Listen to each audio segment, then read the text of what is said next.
c'est une petite vidéo sur le DSG, parce que ça fait un moment que j'ai envie de la faire. C'est une technique qu'on connaît, mais qui n'est pas non plus ce qu'il y a, c'est pas ce qu'on voit le plus sur les terrains. On va faire un point dessus, etc. Je dis pas que c'est le truc le plus important à connaître non plus, mais régulièrement on me dit c'est quoi un DSG. Donc au moins, quand on me le demandera, j'aurai une vidéo qui permettra de dire c'est quoi un DSG.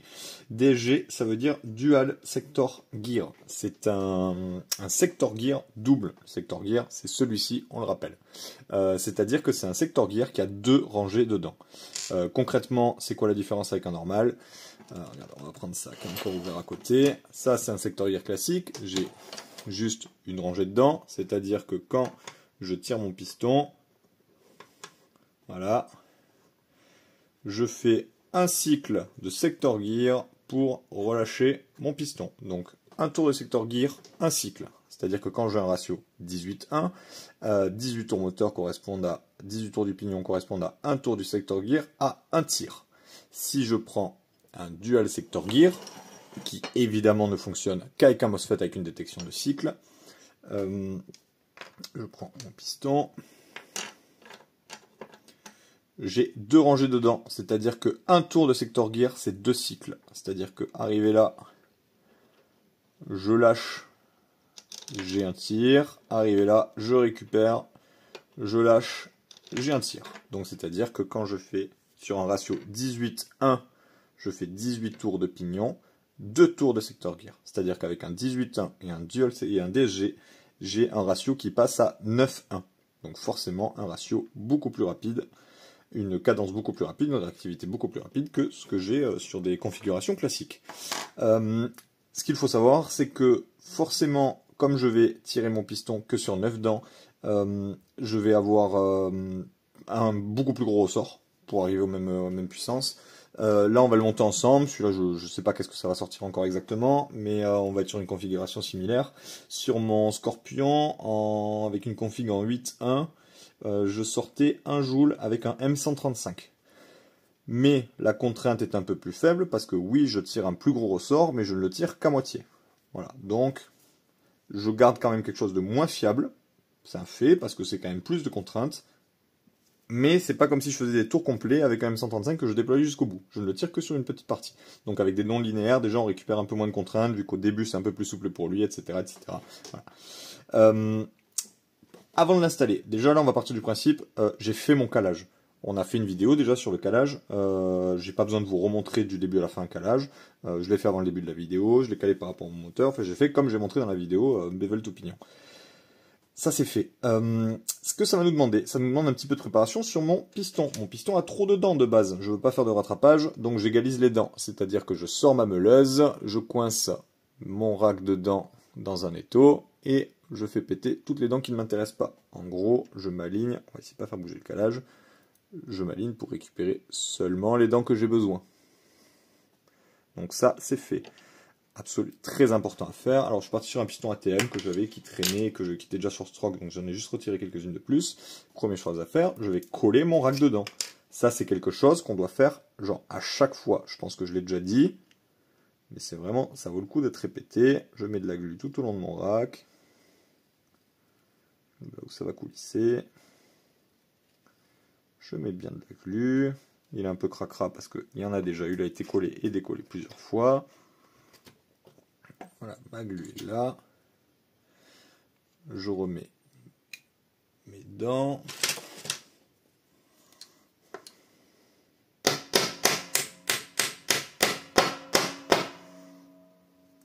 Voilà, on fait ça un peu à la sub. C'est bien collé jusqu'au bout. Je l'ai bien renfoncé. Voilà, mon piston, il est bon, il est collé. Qu'est-ce que j'ai besoin d'autre installé? Je vais garder un peu tout ce que j'avais d'origine sur ma double eagle, parce que les 3/4 des pièces vont suffire largement. Ce qu'il faut à savoir, c'est que forcément, comme je vais avoir un gros ressort, ce que je vais avoir besoin, c'est d'un moteur qui a du couple. Le DSG, si on veut faire de la grosse config, le brushless, si on veut faire de la grosse config DSG, c'est optimal pour ça. Là, on va faire tourner ça avec un Chiai 28 TPA, parce que le but, c'est d'avoir une petite config qui va être active, qui va être fiable. Voilà, ça va suffire largement pour ce qu'on veut faire. Je remets ma tête de cylindre d'origine. J'ai remis mon cylindre d'origine parce qu'ils sont très corrects. J'ai pas besoin de plus. Je vais récupérer la tête de piston d'origine double eagle parce qu'elle est parfaitement étanche. Je ne sais pas où elle est celle-là, mais j'en ai plusieurs qui traînent. C'est celle-là. Je récupère ma tête de piston, je vais l'installer sur mon piston ATM. Voilà. Mon roulement, etc., etc. Je vais nettoyer ça parce que c'est dégueulasse. On pense toujours à tout bien nettoyer. Alors logiquement on fait ça avec du dégraissant, etc. Là, on va s'en contenter pour la vidéo. Ça va très bien. Je vais la fixer. Je n'ai absolument pas fait mon AOE. Donc je vais déjà de base, je peux y mettre une cale parce que ce montage je l'ai déjà fait.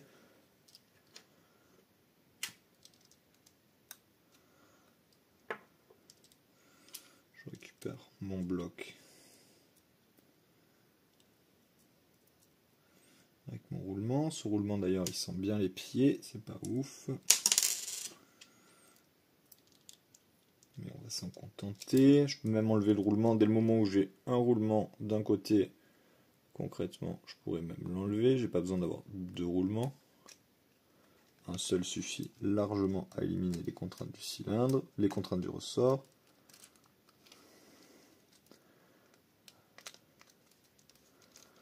Là-haut, c'est pareil. On va pas en parler 10 ans. On l'a vu ensemble déjà. Il y a une vidéo. On se base dessus. Je vais vérifier mon étanchéité quand même, que j'ai pris la bonne tête de piston, parce que j'en avais une qui était parfaitement étanche. Voilà, c'est bon. Moi je sais que je l'ai déjà testé, mais on va refaire l'étanchéité avec mon nozzle RetroArms. Donc on sait, l'étanchéité, c'est nozzle position reculée.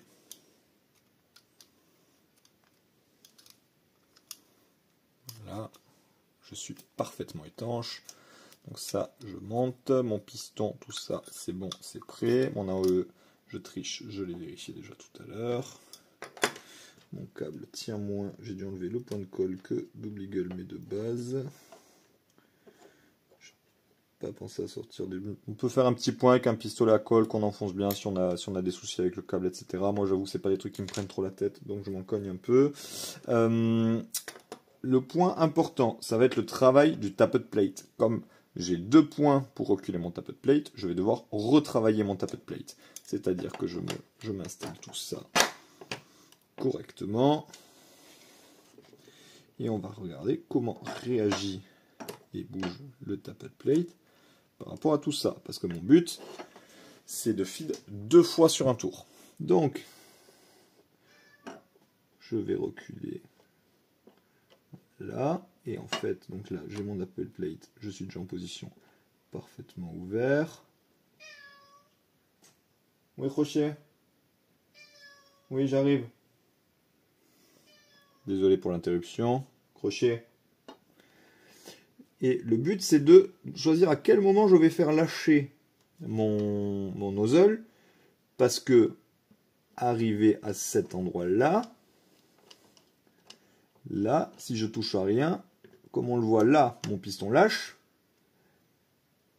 Mais mon nozzle, il n'est pas refermé encore. C'est-à-dire que là, j'ai mon piston, j'ai mon air qui est expulsé. Mais mon nozzle, à aucun moment, il est fixé sur mon joint. Donc là, tout de suite, maintenant, comme ça, je n'ai pas d'étanchéité. Si je remonte, c'est de la merde. Donc, je vais devoir caler le cycle. Alors, je repars de zéro. Et d'arriver à déterminer à quel moment je vais lâcher. Si quelqu'un a une technique exacte par rapport à la puissance, parce que ça va dépendre de la rotation du moteur, etc., etc., pour définir à quel moment il va devoir couper son tappet plate, tant mieux, moi je l'ai pas. Moi je coupe et je réajuste si c'est pas bon. Je fais à peu près à l'œil. Là c'est pas un brushless, donc j'ai pas une rapidité de ouf, c'est un 19 000 tours minute. J'ai pas le truc le plus rapide du monde. On va quand même sortir une config dans les 30-35 billes secondes, donc ça va quand même être costaud. Mais j'ai pas besoin de le retailler genre autant que si j'avais un brushless. On va en enlever quand même une bonne moitié. Mais on va dire que là, je suis ouvert complètement. J'ai mes dernières dents qui sont enclenchées. Là, je suis à 4 dents avant de couper. Moi, je couperai quelque part comme là. Pour que, à ce moment-là, où mes dents sont encore enclenchées, ce soit ce moment-là où mon nozzle reparte se coller. Manière d'avoir ce petit léger battement, parce que mon ressort va quand même être costaud, c'est un MZ35, il va repousser ça très vite là-bas, donc j'ai besoin que mon nozzle revienne vite en position. Donc on va se lancer sur une découpe comme celle-ci. Donc là, je trace un trait. Voilà, et je vais faire péter tout ça. Donc j'enlève, rien de plus simple. J'ai fait mon marquage. Je prends ma pince coupante.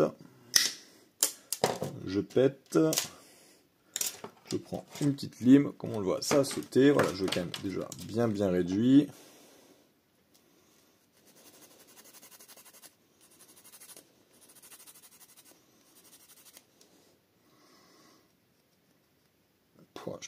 Je vais même péter un tout petit peu plus.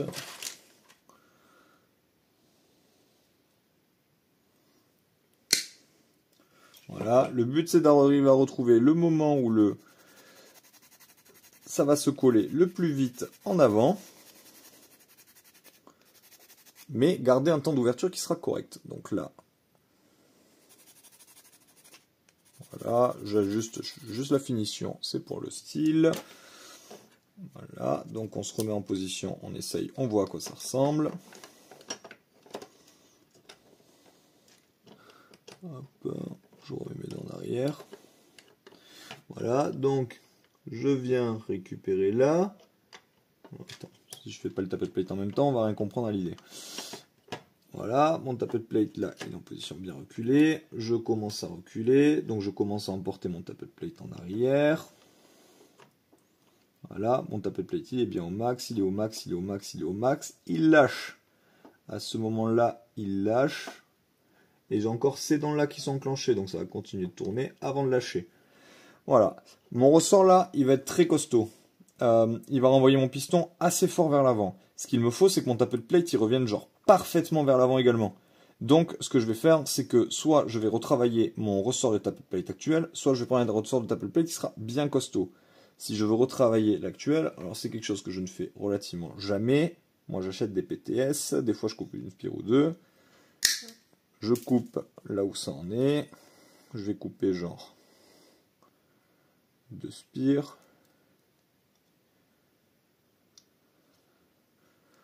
Voilà, je coupe mes spires sur mon tappet plate. Je prends ma pince plate.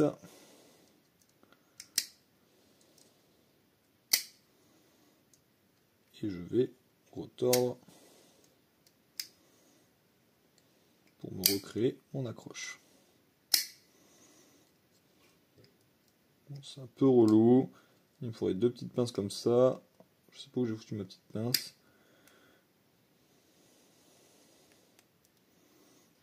Ce ressort est très dur d'origine, je sais pas ce que c'est.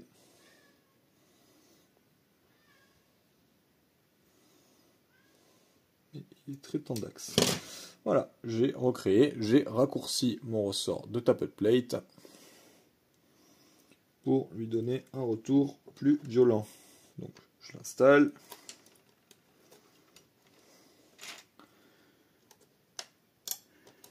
Voilà, on le sent.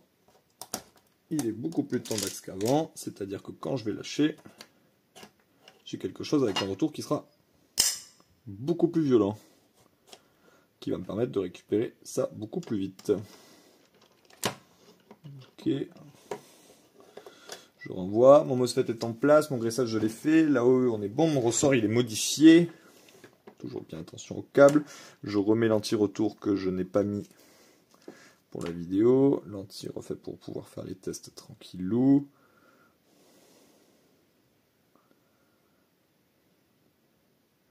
Je remets mon ressort.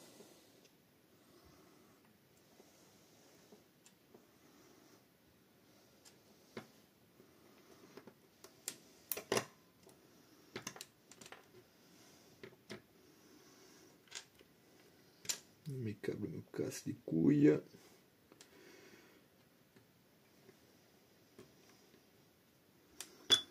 Voilà, ça c'est bon. Je mets ma détente. J'ai mis une T238. très bon point pour eux. Sur celle-ci, l'axe, ça allait beaucoup mieux. On avait beaucoup de complications avec les dents T238 qui avaient des axes qui étaient insupportables à se caler, qu'il fallait retravailler la détente, etc. Là, celle-ci était neuve. C'est la 3e ou 4e que j'achète. Elle est passée direct. Voilà, on vérifie que j'ai rien oublié. Mon DSG est prêt à être refermé et installé. Donc je vais refermer ma gearbox. Mon calage est déjà bon, etc. On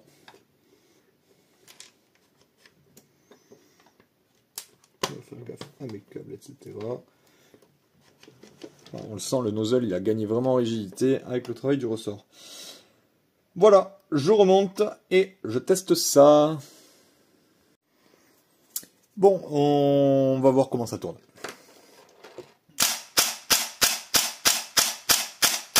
Donc on le voit, on a un semi qui est archi sec.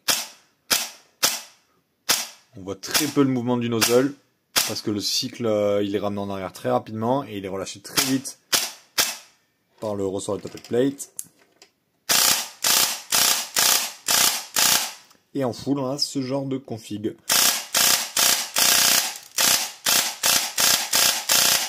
Qui tourne bien.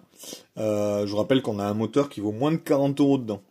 Donc on a quand même quelque chose qui envoie vraiment pas mal. J'ai pas réglé la détente, j'ai 2 vis à régler, je m'en cogne, parce que je vais avoir encore du montage. Et sur les T238, c'est quand même mieux de les Loctite, si on veut que ça tienne bien, mais... Enfin, on a un truc avec une réactivité... qui est quand même assez incroyable. Le full on s'en cogne en fait, parce qu'on va pas se mentir, on joue pas en full. Donc à part en lâcher 2-3 rafales pendant le briefing, manière de faire le kéké, il n'y a pas de gros intérêt.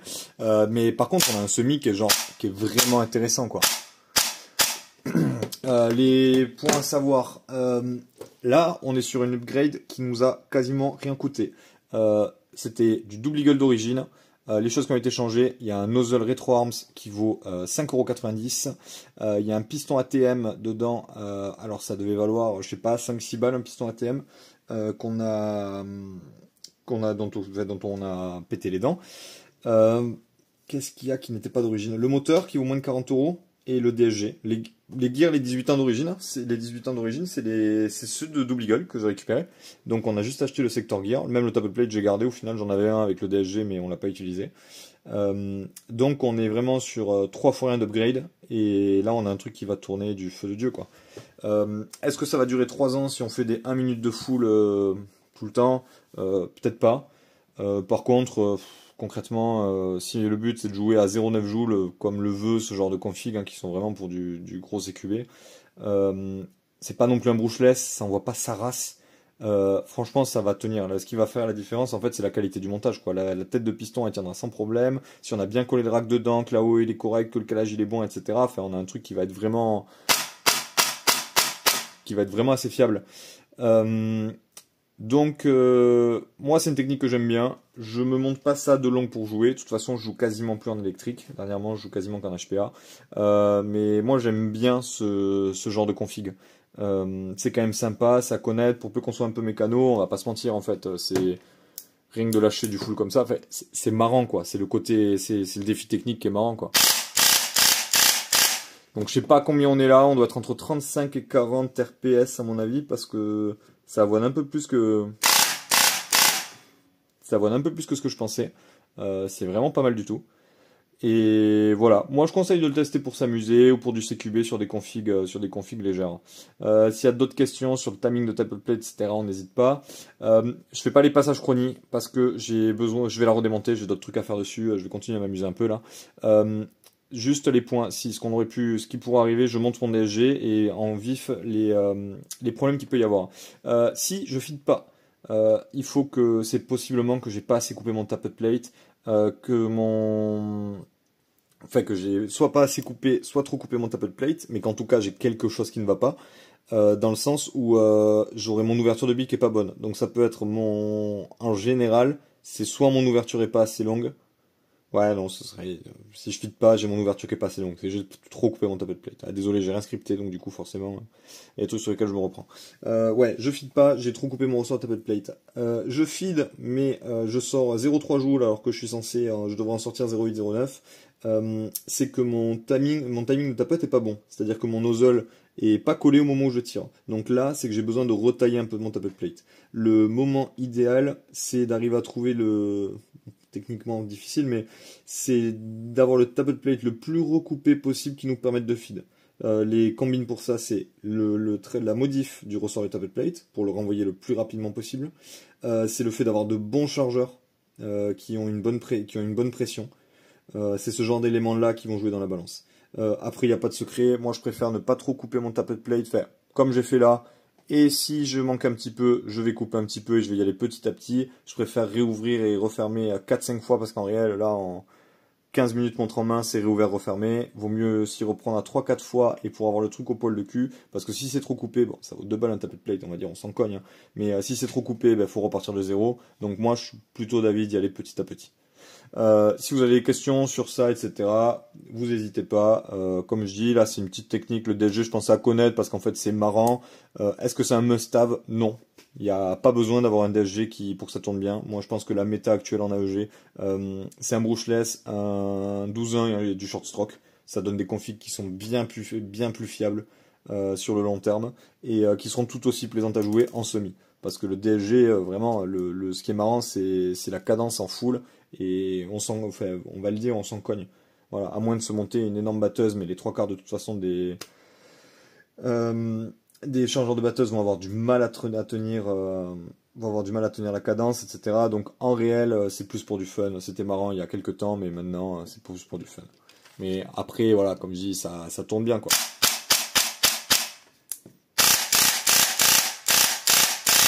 Voilà, c'est plus le côté rigolo, amuser les copains, etc.